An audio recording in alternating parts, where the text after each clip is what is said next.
ಹಾಕೋಬೇಕದು. ಅಲ್ಲಿ ಉಪ್ಪಿನಕಾಯಿ ಇಟ್ಟಿರ್ತಾನೆ, ಒಂದು ಉಪ್ಪಿನಕಾಯಿ ಹಾಕೋಬೇಕು.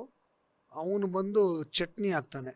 ಆ ಚಟ್ನಿ ಯಾವುದು ಮಾಡಿದಾನೆ ಅನ್ನೋದ್ರ ಮೇಲೆ ಹಾಕಿಸ್ಕೊತೀನಿ ನಾನು. ಆಮೇಲೆ ಪಲ್ಯ ಹಾಕ್ಸ್ಕೊಳ್ಳಲ್ಲ, ನಾನು ಅಲ್ಲಿ ಪಲ್ಯ ಹಾಕ್ಸ್ಕೊಳ್ಳಲ್ಲ. ದಾಲ್ ಹಾಕಿಸ್ಕೊತೀನಿ, ದಾಲ್ ತುಂಬ ಇಷ್ಟ, ದಾಲ್ ಹಾಕ್ಸ್ಕೊತೀನಿ. ಬಿಸಿ ಬಿಸಿ ಅನ್ನ ಹಾಕಬೇಕು. ಆಮೇಲೆ ಚಟ್ನಿ ಪುಡಿ ಡಬ್ಬ ತಂದು ಇಡಬೇಕು.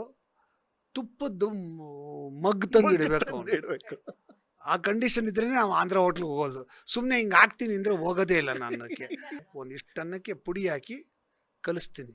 ಆಮೇಲೆ ಟೇಸ್ಟ್ ನೋಡ್ತೀನಿ, ಉಪ್ಪು ಬೇಕು ಅಂದರೆ ಉಪ್ಪು ಒಂಚೂರು ಹಾಕ್ಬಿಟ್ಟು ಆಮೇಲೆ ತುಪ್ಪ ಹುಯ್ಕೋತೀನಿ.